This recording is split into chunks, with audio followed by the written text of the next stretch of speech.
Bad girl, big bumper, pretty cute face, as if up that.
Welcome, Baltimore. Welcome, Baltimore.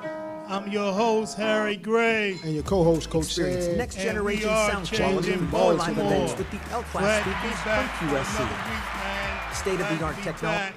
I guess tonight is somewhat, special tonight. Tonight is my 54th birthday. I got some 54. cupcakes. Yeah. Man. Thanks to the staff at, Mervo for Mergenthaler.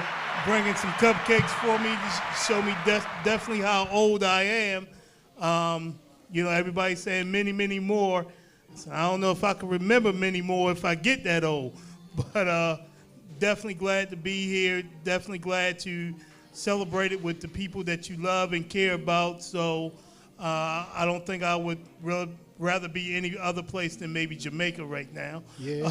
But this is definitely a place to be, man. So how's everything going, Coach Said? Great, man. Happy birthday to you, man. Thank you. Good stuff, man. And it's got a lot to talk about, man. Some great football last weekend, and we got Coach Jones on from Carver, and you know we ready to roll, man. We're gonna have a great show, and got a lot to talk about, and some controversial things to talk about with these GPA things, and so yeah, we're gonna get it rolling.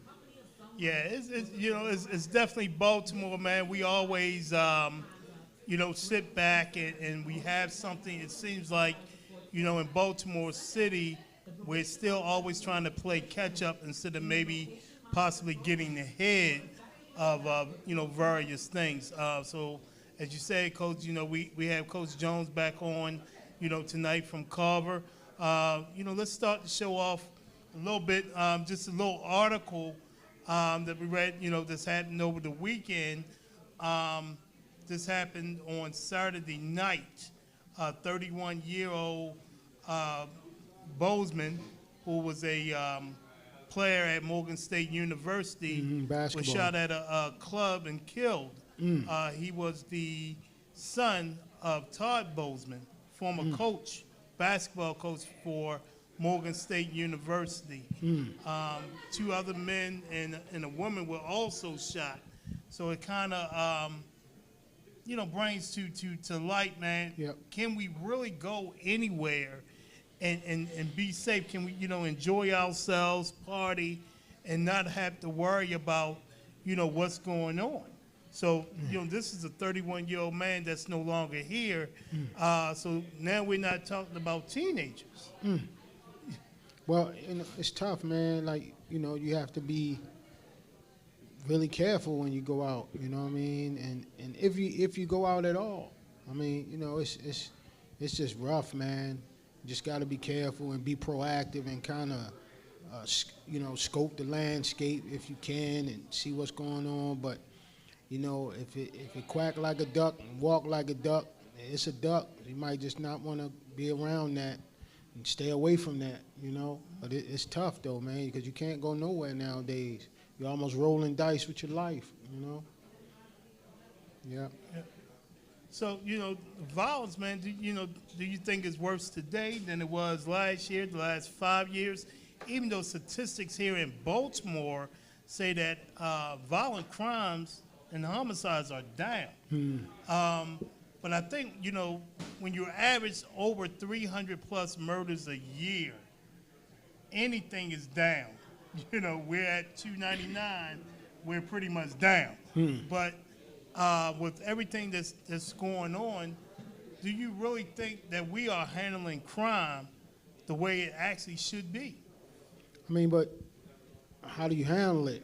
Like, what do you do? But again, it starts at home. And I keep saying every week that, parents, these younger parents, they have more pressing issues than to raise their kids. Because half the kids that's out here carjacking and robbing people, they the same kids and the same parents that's on Facebook talking about the outfit to go to the club. So, I know Coach Jones is here, but he always says, half these kids that's doing it, half of them play football. Half of them are athletes. So are we coaches? Are we talking to them about social life and how to, deal with your issues and your problems and not want to rob and steal and kill somebody over something so trivial as what they're doing today? It's unbelievable. But half of them play sports, man. Half of them. Yeah, 410-417-7067. You can definitely call in, chime in on the topic that we're talking about tonight, or, any concerns that you have. Definitely, give us a call so we, can talk about it, man. Baltimore is one of those cities where everything is close together. You can get from the east side to South Baltimore within 30 minutes. And I think, going back to Baltimore City Public Schools, I love the way when we were in school where you had zone schools. Right. And you didn't have as many issues now that you have all these schools open up. So yes, there's still criteria to get into your city, your Polys, your Westerns, somewhat as a criteria to get in your Dunbar. But then when you look at your Edmondsons, your Carvers, your Mervos, there are no criteria. So you're getting now kids from all over. And they're bringing whatever issues they have in their neighborhoods, they're bringing it to the schools. Whereas when we had zone schools back when we were going to school, it's like, hey, you're around the way. I know you from around the way. So we could just, we're not going to fight in school. We're not going to do this in school. We're going to take it up when we get home. We catch the 36 together. So is it more about wins and losses than it is about really teaching these kids right from wrong? I mean, is winning that pressing for you? I mean, other than, teaching these kids or teaching these young men how to grow up to be men. What you think? I think it's definitely a struggle. When we talk about Baltimore, any school, I'm not just going to say Baltimore City Public Schools, any school where the culture and the environment in the school is not conducive to learning, it affects everybody. And what we're trying to do, at Mervo, that we're trying to maybe, branch out to every principal in Baltimore, and that's why, it was really important for Dr. Reeves from Dunbar to come on tonight so she can definitely shed some light on this, that athletics is important in your building. Your athletes are important in your building. So everyone says, man, your athletes are the ambassadors. They're the leaders of the building. Well, if that's the case, let's start treating them like leaders and ambassadors. They shouldn't, and a lot of people will agree, but they shouldn't be eating the same lunch as everybody else, as that kid that just comes to school just to run the hall. So as a principal, if you're on a team, I'm gonna make sure you eat right. I gotta make sure, the nutritional standards are right, because I'm calling on you for a lot of things. I'm calling on you to maintain a 2.0 or better. I'm calling on you to get to school on time. I'm calling on you to, if you see something that's, negative in the building, to go ahead and call it out, maybe even break it up. Right. When you step on that field or that court, I'm expecting you to represent, our school with pride. Right. I'm even expecting you to carry that out on the weekends, 7 days a week. So you're offering a whole lot, and I think principals have to now start to say, you know what, I have to save some money or put some money aside for incentives for everyone that's doing right in my building.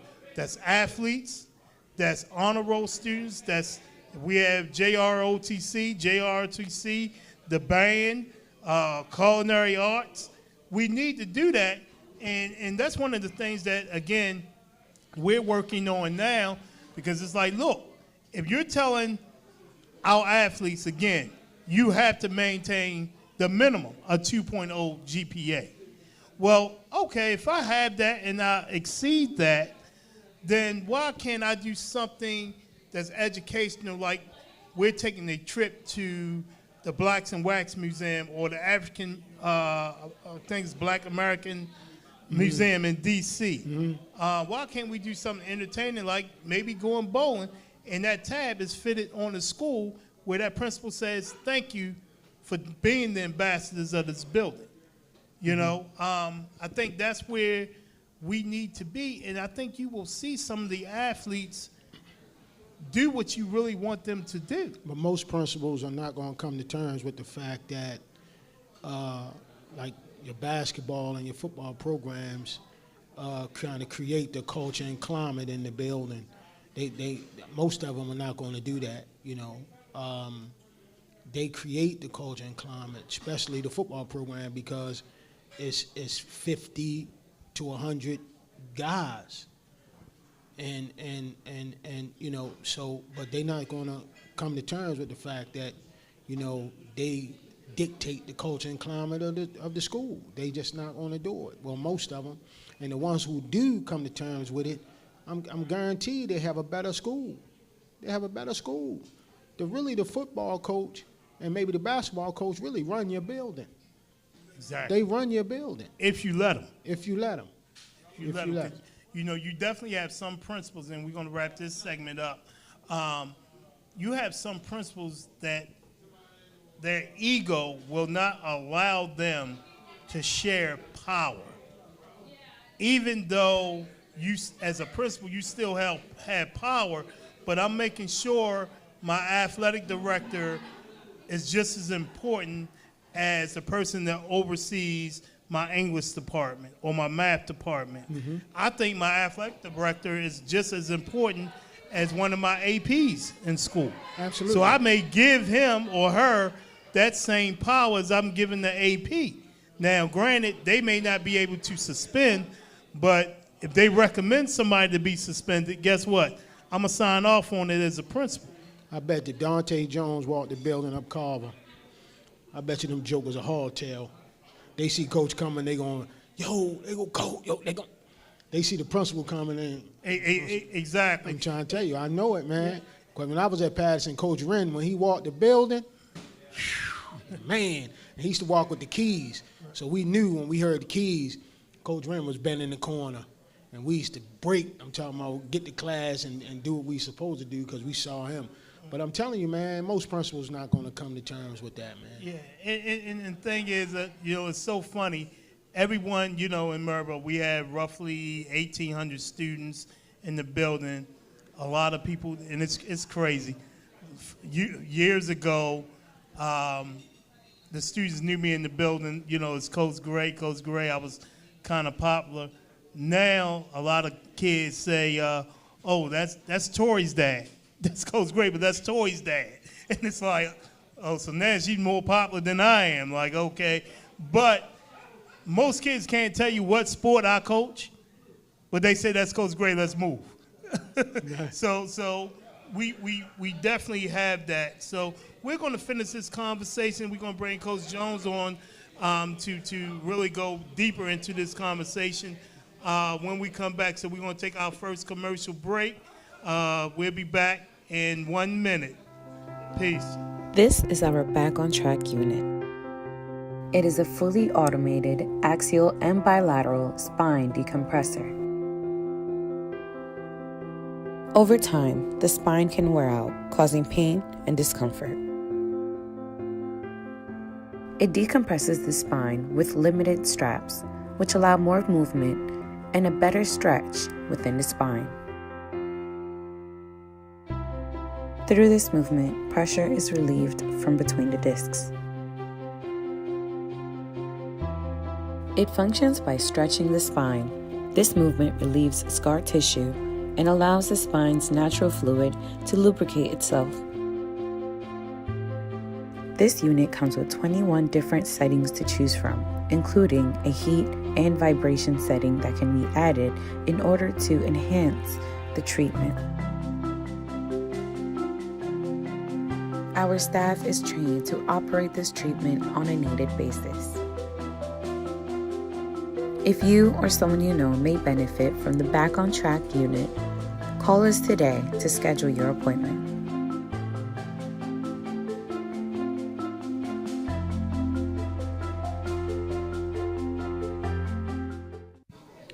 Welcome back, Baltimore. Welcome back. I ain't play that theme music this week. I should have. I'm your host, Harry Gray. Co-host, Coach Say. And again, you know, we're Changing Baltimore, brought to you by Tone Drone LLC, Brainstream Media, Mo's Famous Seafood on Pulaski Highway, and Whole Body Health Care. Whole body.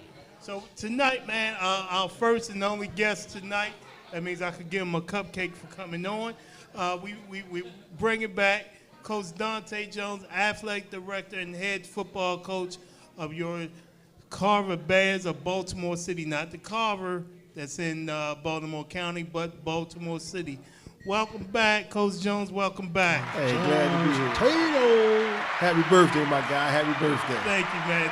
Thank you. I feel a little young because you came on with the gray, so it's like, all right, I don't feel as old now. But, you know, we're going to dive into it, Coach. You know, our first segment, we definitely, you know, was talking about the impact of athletics in our schools and in our communities. And we, you know, we definitely don't have I feel the support from the administrators in our buildings that really can get our athletes to shine like they want to shine and really respect the colors that they put on every week. So, you know, tell us, you know, where are we failing right now? Well, every school is different, you know, and some principals understand. You know, one of the reasons why I went to Carver is I knew the admin. I knew what they were about, I knew what they were for, I knew what they wanted. You know, and every school don't have that. You know, some admins are different. So I was blessed to be in a situation where an admin understands what it takes. You know, everybody knows that your athletes run your school. And what I mean by that is if your football players are in line, your basketball players are in line, usually your school gonna be in line. You know, and the admins will understand that, and you put the right people around now. One of the issues is some of coaches don't hold kids accountable. That's one of the biggest issues. You got to hold these young folks accountable. These young folks want structure. But if we're not giving it to them, then they're going to find a structure of the streets, a structure of the neighborhood, or a structure of people going to lead them the wrong way. So the most important thing is having quality coaches around these kids who understand, who love them, and who are going to put them in the right direction. So one of the guests that was supposed to be on tonight was Principal Reeves from Dunbar. She is I talked to her Friday, and she's one of the principals that I believe that gets it. Like, okay, I have to invest into my kids and my athletic program because if I want the best out of them, I got to give them my best. So it's almost like a parent where your parent always says, clean your room, wash the dishes, wash the clothes, and you ask them for $5 and I ain't got it. You know, okay, well, can I have $3? I ain't got it. So at what point do you say, you know what, I'm going to still wash these dishes, but I'm going to have doing. I'm going to have doing. So I may have to come back later on to do them again, but I'm going to ask you again for that $5. And I think that is what our kids do when we're in school. You want me to get this 2.0, you want me to go to class. I'm going to go to some classes. I may not get the 2.0, but guess what? I'll make that 2.0 up in summer school. And we don't validate our kids. And so she told me that she's from California. And she's at every single game simply because it was mandatory for principals to be at their games in California. So she feels like, look, I'm not doing anything special. And I'm saying, yes, you are. You should be doing a PD for these principals here in Baltimore to show them this is how it is, because as Seth just said before we went to break, you're dealing with almost 100 kids. So I believe Carver's still 1A, or the 2A, 1A now? 2A, 1A. So you have roughly 8, 9, maybe 1,000 kids in the building. Normally, you may have almost 100 kids in your football program. But then you look at the whole entire athletic program, you're looking at close to 200. Right. So you're like, wait a minute, you know, that's 2%, 20% of our student population. If I could get all of them to buy in, guess what's going to happen to the rest of the school? Everybody's going to buy in. That's important. And when the assistant principals, North Avenue get it, how many parents show up to the PTA meetings? That's big. I mean, that's some people think the kids are different now. It's not the kids. The kids are not different. It's how they've been raised. It's the parents that's different. It's the things that kids are allowed to get away with. You know, when we was coming up, for instance, if something happened with us in a coaching practice, that's what it was. We couldn't go home and say, Mom, Coach so-and-so did this or said this, because 9 out of 10 times they doing it to better benefit us. Mm-hmm. You know, these day and age, the parents are ready to jump and defend all the nonsense that these kids do. Yeah. You know what I mean? So sometimes with in the educational world, it has changed so much because the educators are under attack by the parents. They're under attack by everything, and you know, and it has changed things. But I'm gonna tell you, there are great educators out here, and they still on the grind, they still working, you know. But you only gonna see the bad. You know, you go in any school in Baltimore City or anywhere, and it could be 10,000 awesome things that's going on. One bad thing going to get so much publicity that you're going to look at that school like, that school's terrible. No, it was one thing. Think about your day. One bad thing go wrong in your day, that don't mean your whole world is over. That don't mean it's time to check it in. But because things are always going to look for the bad, we got to keep looking for the good. We got to keep building, you know. It's a lot of these principles that are in these schools, at these games, in these hallways. But I put a lot of onus always goes back on the coaches. If you decide to wear this coaching hat, it's not just about going out there and trying to get wins. It's about the whole total picture of these kids. You got to be in the school. You got to be in these classrooms. These kids have to see your face. One thing at Carver, me and my coaches in the building, we walk the hallways. These teachers have an issue, they're going to come to us first before they go to the admin. You know, sometimes if something happens, the admin say, Coach, I need you to handle that. You know, and our goal is to get the results of helping these young men be the best that they can be. But it takes for us to be serious about this. Yes. A lot of people take this coaching for fun. They want to coach because they want to be seen. Look at me, look at me, look at me. No. Jump on the bandwagon. Look at them. You know, one of the things we did over at Carver is we dress up in uniform every Friday for games. We're in the same white shirt, khakis, and a tie because it's uniform. We got to take the me out, and always got to be we. Take the I out and make it us. And that comes with the coaches. Too many of us want to be seen. No, make your young people be seen. Make them the forefront, you know, and grow them. And if we start growing out our kids more and more, you're going to see a change in the streets, in the crime rates and murders and things like that, because we're building a better product. I'm not even going to talk about coaching and coaching talent versus just coaching the kids that's in your building, right? And everybody jump on the bandwagon when they got talent, you know. And so, you know, they coaching is being exploited because they can't. Most of them can't coach, but they coach talent, so they talk trash all on social media. But I just want to echo the same sentiments. And you know, the kids hasn't changed. It's the parents. And again, they do just come to the school and they want to riff the teachers for every little thing that they do wrong. So he's 100% correct, Tato, on that. But, you know, again, we got to coach these kids, man. We got to coach them on and off the field all day. We can't just be, you know, trying to coach the kids on the field and coaching talent. You know, we got to coach them through life, man. You know what I mean? Yeah, when we mention parents, the parents, again, I mentioned PTA. Most PTAs from elementary all the way up to high school are down.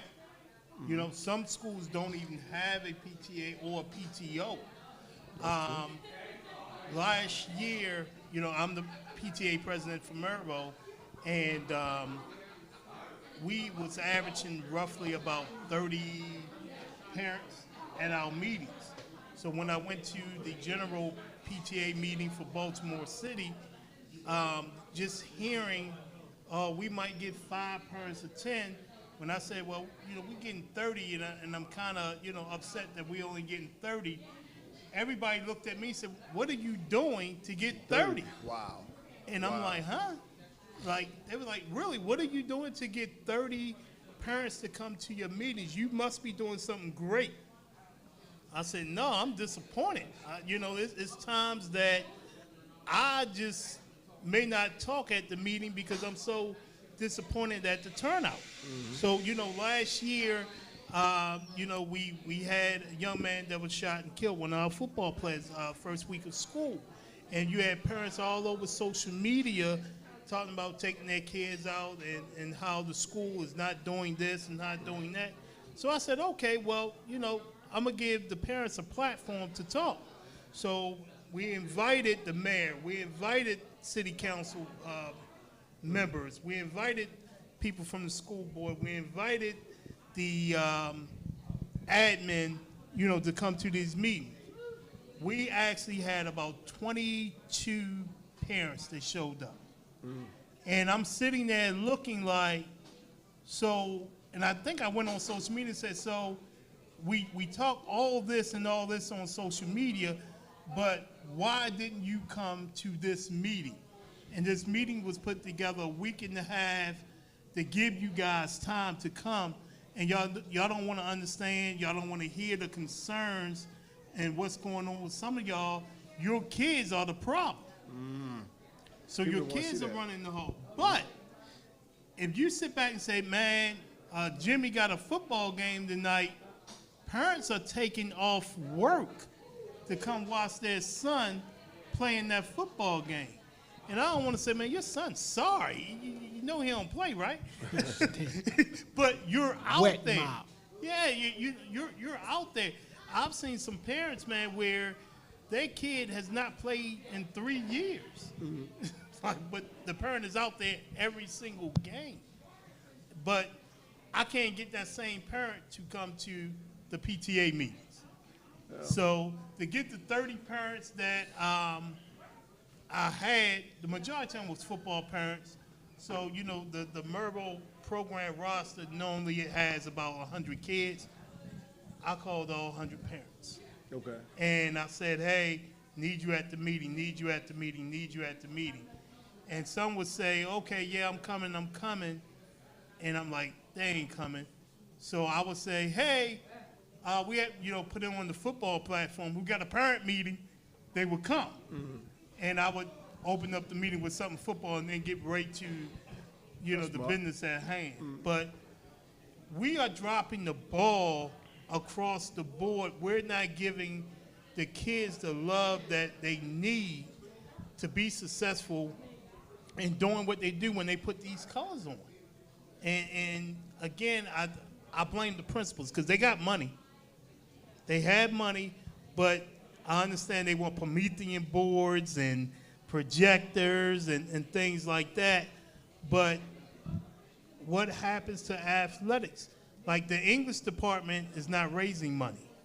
The math department is not raising money.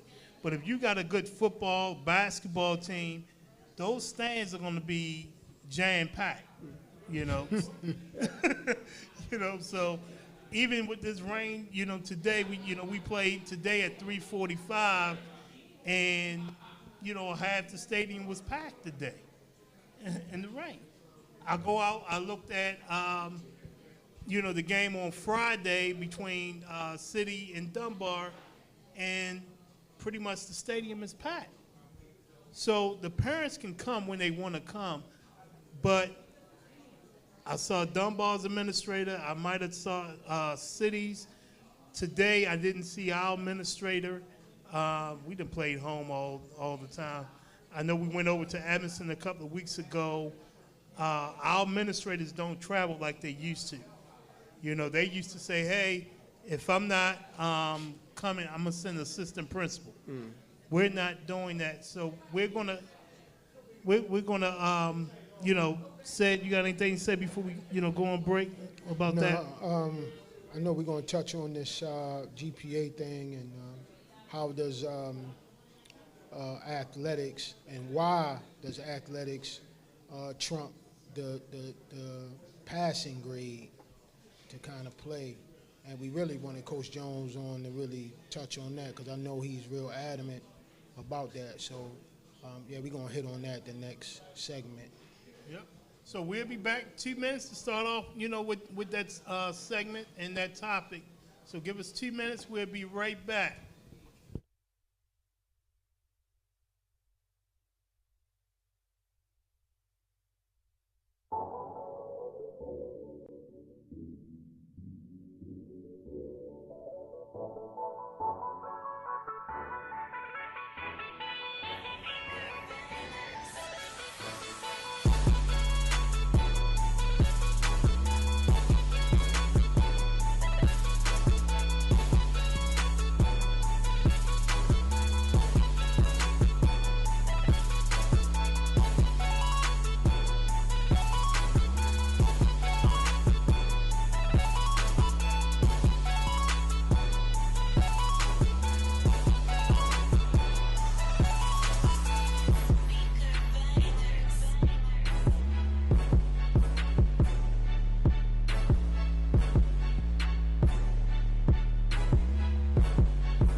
Our mission focuses on showcasing local and global talent of all ages on and off the field.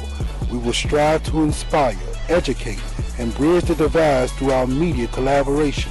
Our goal is to give student athletes and coaches the platform to let their talents be seen and a platform for the community to let their voices be heard. This is the Union Media Group.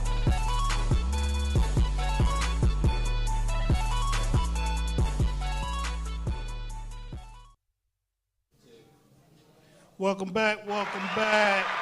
Thank you, Baltimore, for tuning in, man. I'm your host, Harry Gray. And your co-host, Coach Sid. And again, this is Changing Baltimore, brought to you by Tone Drone LLC, Brainstream Media, Mo's Famous Seafood on Pulaski Highway, Mo's. and Whole Body Health Care. Whole Body. Definitely, if you need the your therapy, man, they are the place to be, man.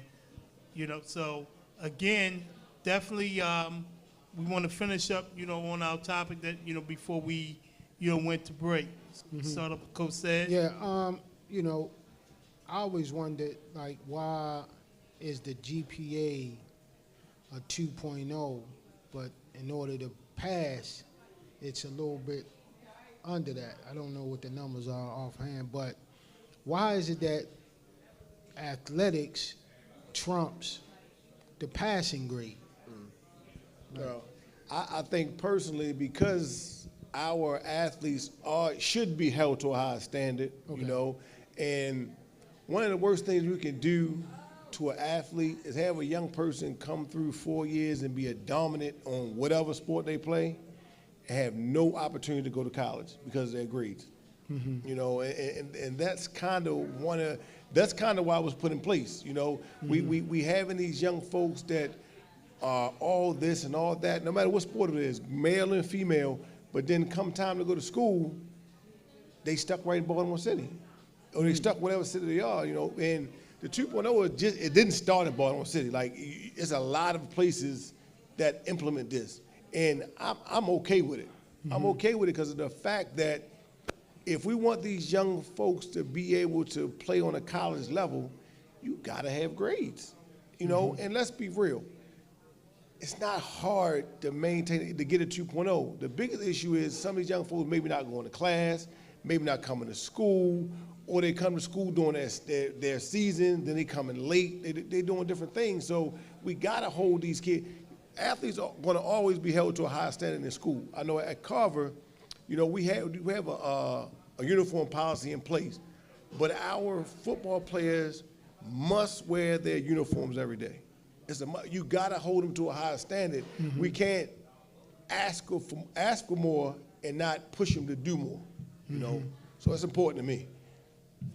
But I think that goes back to, what we talked about earlier, where we asking our athletes to do more than what the, normal student body is doing, but we're not putting back to them. So, sometimes you will hear the saying of, sports is a privilege. You know what I'm saying? And it's like, no, to some, it's a lifestyle.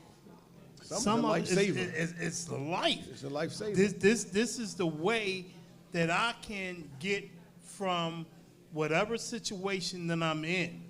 And mental health, and we definitely talked about that a lot of our kids go through depression. A lot of our kids go through whatever is going on in their home and in their environment.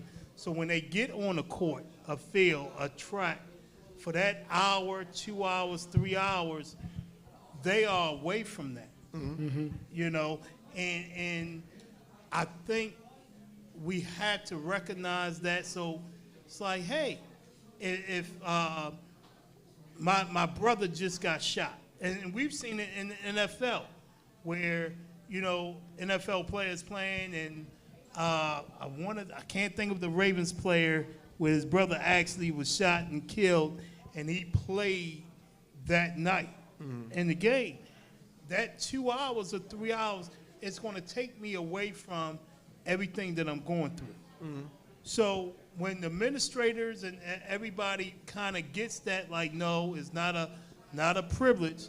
This is life, because that can have Coach Dante. He needs this game, or he needs this season. That's going to get him out of Baltimore.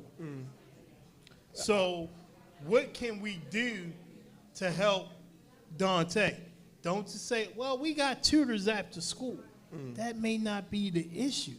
We may need character training. We may need tutors. We may need someone that deals with crisis intervention. We may need to deal with counseling. So we need, as they call it, wraparound support.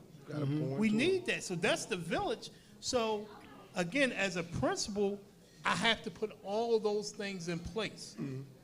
And when Johnny, I've seen it. I've been coaching almost 30 years. I've seen kids that may have been hall walkers, and then all of a sudden they say, for this 1 year, because this is my last year, I'm going to get my grades up, and I'm going to play football, or I'm going to play basketball. And they do every single thing that they're supposed to do to be eligible. They become eligible, and there's nobody there to say congratulations. I got you.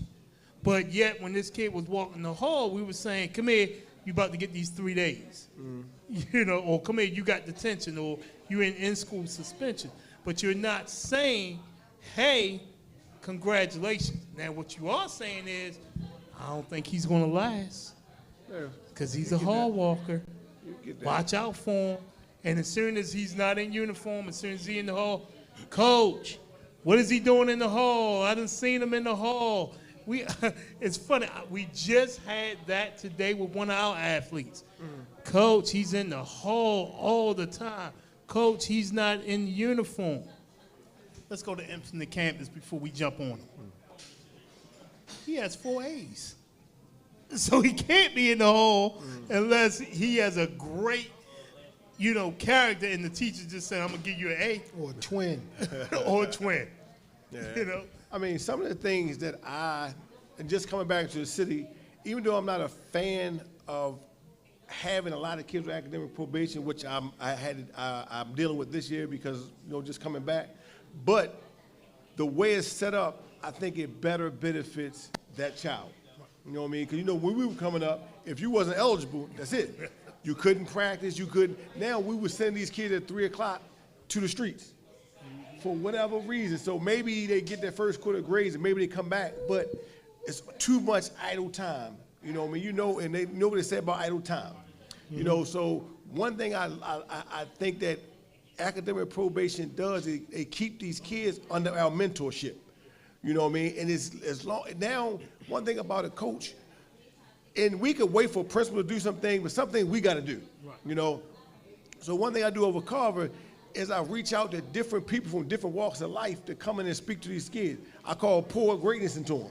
And it's not about it don't have to be the guy that made it to college and played 4 years and did this, or made it to a league, no, it could be somebody who become a police officer. You know what I mean? Somebody who became whatever they did. Bring them people back and let them talk to these kids, because a lot of them grew up right in these same neighborhoods, these same streets, and they made it somewhere. Or don't always bring just the good. Bring the one who, because we make mistakes. Like, look, this is what I did. Don't make that mistake I made.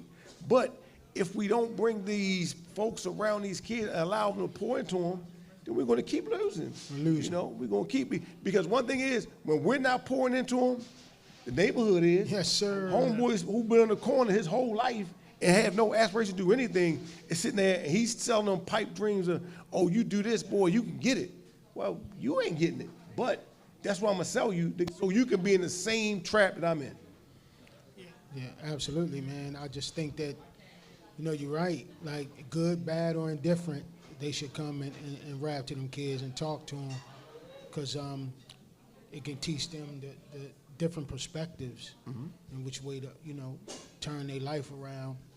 But where I'm from, where, most of them Sandtown kids, they went to Carver, or, well, now that I'm older, it's like their kids has gone to Carver. But we had some good, bad, or indifferent stories in Sandtown, and I'm here to tell you, some of them made it, some of them didn't. But even coaching Little League back then, we would have them guys who was, some of them block guys come, to practice and tell them kids what not to do. Mm-hmm. You need that. Yeah. You need that. Yeah. Everybody got a story. Everybody got a story, and you got to give voices to some of these folks because, they may have done a lot wrong, but sometimes you hearing and seeing somebody who did it wrong will help you not follow that because you always see the good. You always see the person who did everything perfect, everything right. Kids can't relate to that. You know what I mean? I done messed up, so maybe I don't have an opportunity because I don't see it. Yeah, and again, man, on this show, on the Change of Baltimore show, we've had some guests on here that have been, pretty much, I'll say, turned their life around. Where, they were teenagers, and you were like, man, I don't know if he's going to make it to see 20. And 18, of course, 16 sometimes. Right. Yeah. And again, they have, did their bit in jail, came out and said, hey, you know what? Let me go ahead and be a positive role model in my community. Let me change my community. And one of those people was Anthony Brown. Grew up on McCabe Avenue, right down the street, around the corner, up the street. And now he's a community activist. So our kids sometimes, as coaches, as teachers, they won't listen to us because they feel like we haven't been through what they've gone through. So yes, you have to bring somebody in like that where they say, oh, you've been through what I'm going through right now. Reaching. Okay, yeah. So, hey, Coach, I didn't know you get down like that because you know this guy. Like, yeah, I wasn't always, doing the right thing all the time. I mean, I was, but. Sometimes we as coaches have to be relatable to kids. We can't always paint that perfect picture. Like sometimes, like I tell every kid I've ever coached, I tell my story of football. I didn't start off this game where I ended. I started off, I was one of the bottom 2 players on my team at Northwood. I was the minimum player kid. You know what I mean? If you always come up with your collegiate accolades, and I did this and I did that, and them kids are because some kids struggle. You know what I mean? Because it's never where you started. It's about developing. And when you are real with these kids, a lot of times, some coaches are not real with these kids. They tell these kids dreams that's just not truth. Right. You know what I mean? I have no problem with letting the kid, because sometimes you got to show your vulnerability. Right. This is where I started. I can relate to that kid who's not good right now, but you keep developing them, you keep working them. They become better. They become better players, but also become better people because they grow in whatever we're doing. So we got to be relatable and got to be real. Right. So we're going to take our final break for tonight. When we come back with the final segment, we are going to dive into some football. What's definitely going on with football here in Baltimore and in the surrounding counties. So give us 1 minute, and we'll be right back. Right back. All right. Okay, another truth misconception that I hear a lot is that I can take pain medications and pain medications will solve my problem. It'll cure me. I won't feel the pain. So that is true. Pain medications are designed to decrease the messages to the brain so you don't feel them as strongly or not at all even. And that, that's actually going to fix my problem. And again, that's just another misconception. The problem is still there. And what we find with patients that take pain medication is over time, they actually have to take more and more and more. So you have to understand that pain is a signal. When you have a problem in your body, we were designed that to be alerted that there was an issue. And that's what pain is. It's an alarm. And when we don't address the actual problem that could be in our body, the body is desiring to live and it needs to be fixed. And so the pain increases, that signal gets stronger.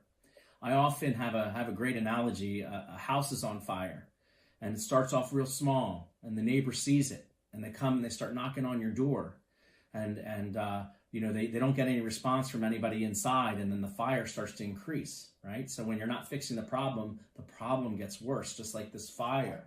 And so the neighbor starts to really, really panic, and they start pounding harder, and harder. They may even find something they want to throw through the window, right, to get your attention.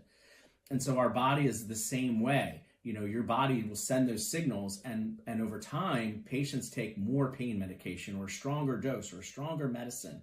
And so, heaven forbid it be something that could be addictive. And so that's what we want to help people avoid that situation. So getting to the root cause of the problem and actually fixing it is way more ideal than just covering up pain with medications. I want to thank everybody for watching the video today. And of course, for more information, you can reach us at wholebodyhealthcare.com, www.wholebodyhealthcare.com. Our office phone number is 410-662-4476. And the office address is 3914 Hickory Avenue, Baltimore, Maryland, 21211. And you're always welcome to stop by, chat with our friendly front desk, and we can set you up for an appointment. As always, best of health. See you soon.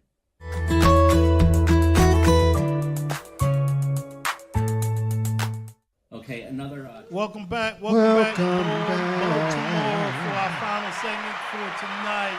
I'm your host, Harry Gray. Welcome back. As Coach said. Coach said. With the deep, said the entertainer voice. That's right, the Velvet Teddy Bear. That's right, baby. That's Barry White, Barry Whistle.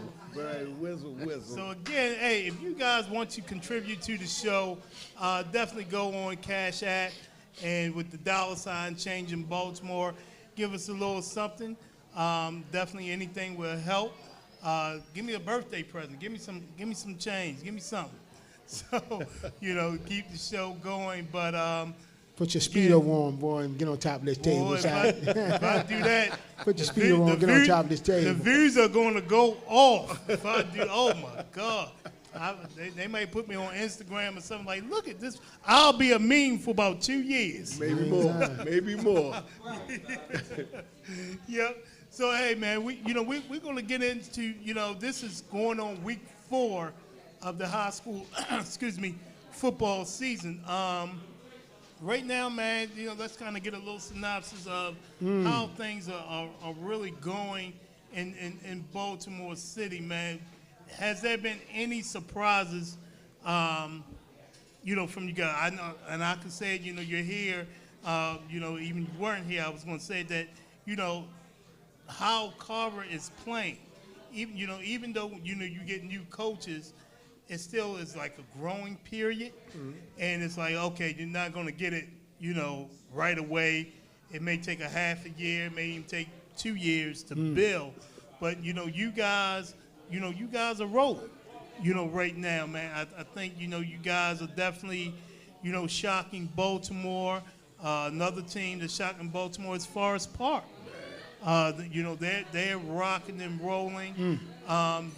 Just to kind of get people up to date. I know, Carver, you just beat Lake Clifton 16-0, and I believe they were rolling. 22-0. They were rolling. And they're supposed to be, kind of like the team to beat along with Forest Park in Division II, man. So tell us how that victory was, man. I mean, Lake Clifton is a good program. I know they had some injuries, but we're really just learning the game of football. I mean, one of the biggest things you got to do with these young folks is really teach them the game. And we're opening their eyes, we're helping them understand the basics is what make you great in this game. Not all the gimmicks, all the fanciness, and all that. We teach them basic football, and it's working out for us. I mean, these kids, one thing is you got to get them to believe. These young folks are starting to believe, and you're seeing the product, And I'm saying some good stuff. And shout out to Coach Joe, because, man, this Joe would call me every day, man. Like, That's right. Literally, like. Student of the game. Like, said, when you block this way, what do you do with that? And what's the footsteps in this? And what I say, golly, Joe. But he's serious, man. Shout out to Coach Joe. The biggest, I think that the biggest thing that made our impact over Carver is coaching. A lot of people don't understand that building a staff, a good staff, is the most important thing. Forget players. Forget trying to go get players. You got to build a staff and create your foundation. and we have a great staff over Carver that's just building. You know, one thing I always say is, only coaches I want around me is coaches who know more than me, coaches who know just as much as me, or coaches willing to learn.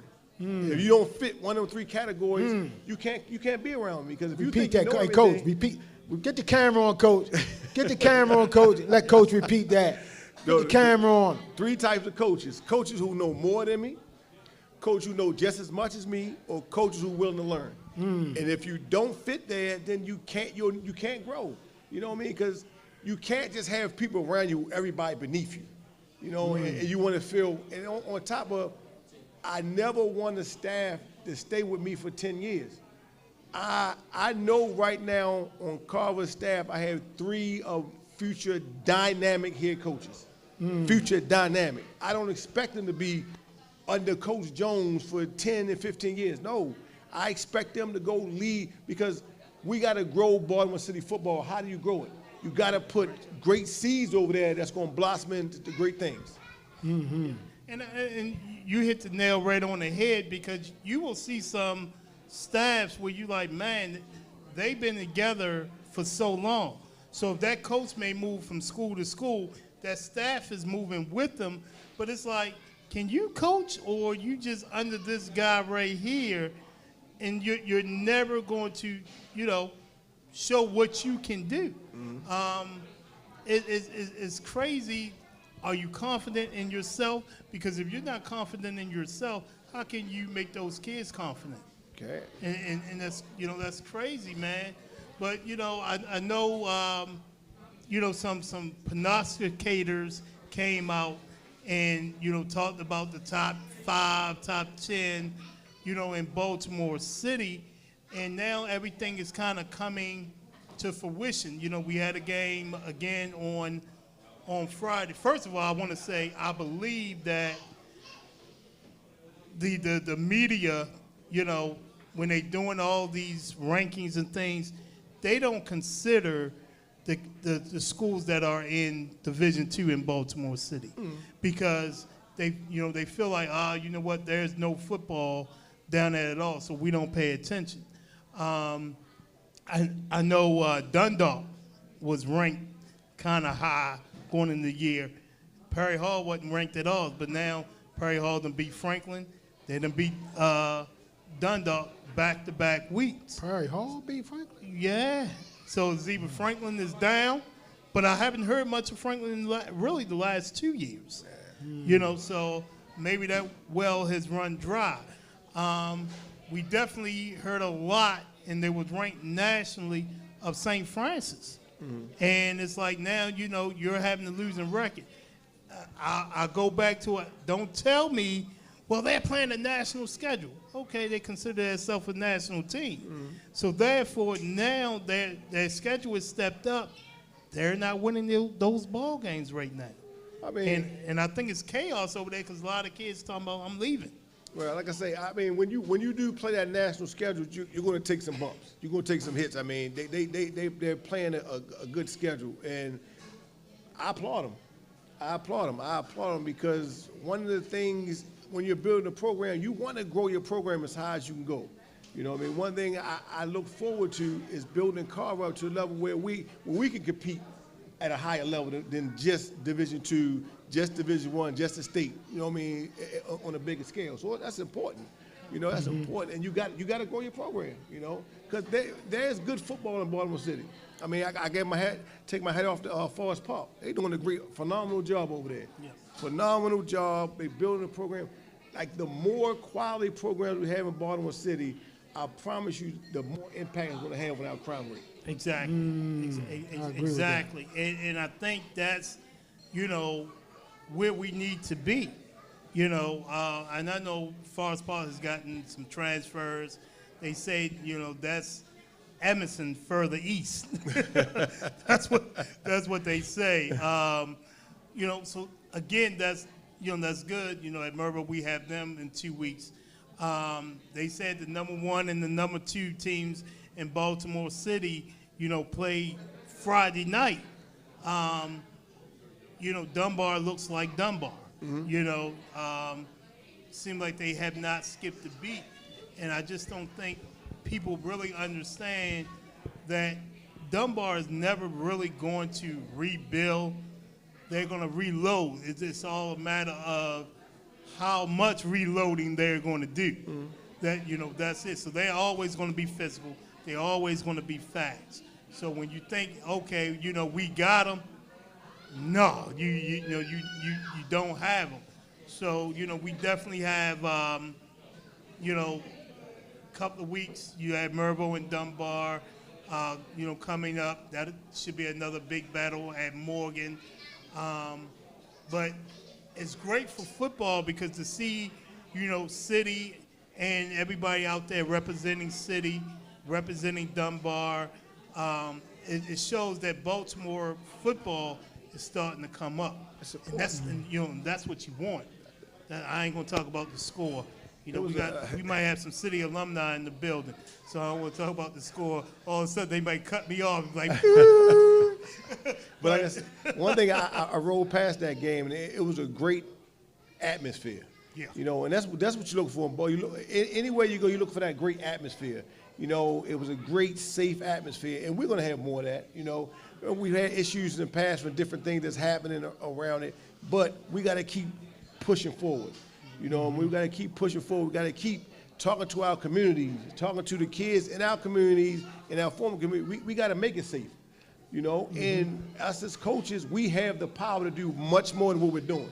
We got to make it safe. Right. So, said, any final remarks? No, I just agree. I mean, you know, Dunbar is Dunbar. You know, Carver's on the come up. You know, I watched them play a couple weeks ago, and Tay got them defensively. You know, they flying to the ball. And when do you play Forest Park? Play Forest Park in 3 weeks. 3 weeks. That's going to be a tough one there, boy. It's going to be a good game. And shout out to Coach Julio at Forest Park. It's always that stigma in the air with Coach Obi Barnes, the legend. The legend. And, you know, I remember watching them back in the day and how physical Coach Obi team was. I mean, they was know what you was getting. Yeah, they was going to hit you in your mouth, wasn't they? All the time. And, Coach Obi Barnes' team is a great, disciplined, hard-nosed team. Yes, indeed, man. So shout out to Julio and them. I mean, Coach Julio for bringing that program back to its prominence. Yeah.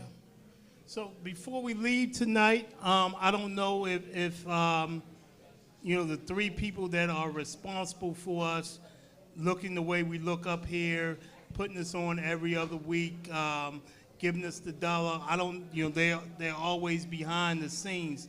I don't know if can you guys come up in front of the camera real quick, y'all three? Come on up, Tone Drone. Come on up, Brainstream Media. I was here early. I got here early today, and I was watching Tone set up. It was unbelievable, man. He's like an engineer. You know what I mean? Like, that craft is serious. So I definitely, you know, want everybody to see these people. So when you see them at your games, wherever, Tone. These are the best of the best. You know, you have Mr. Tony Clark, Ms. Denise Parks from Tone Drone LLC, and you have Mr. Anthony Pay from Brainstream Media. Man. So again, I want to, you know, if she can, Tori Gray, can you come here for a second? Just come on, hurry up. This is, you know, my baby girl. So I want to, you know, Tori Gray. Thank y'all for, you know, being here celebrating my birthday with me. Have a special guest out there. I know she's camera shy. Hello. So, you know, we're going to give everybody a cupcake, man. My hands are clean, y'all. You know, so give everybody a cupcake. Y'all can say cheers to everybody before we kind of go off the air. Man, let me get mine on my own. I don't know what you doing. Man, my hands clean. Let me grab my own cup kisser, son. Yeah, they got these things in here. Well, this will be mine. Grab your own cupcake, man. Let me grab my own cupcake. You want to tell you, pass them around. Yeah. Pass everybody one. Notice he said one. Yeah. So, again, this is my 54th birthday. You know, and through the years, through the years, man, it's been some good days. It's been some bad days. But again, it's great, man. So everybody that wished me, you know, a happy birthday on Facebook today, I want to thank you. Let you know I appreciate you. I love y'all. Thank you. So again, thank you for celebrating my 54th birthday. Yay. I love you. Thank you from Changing Baltimore. Peace, and we out.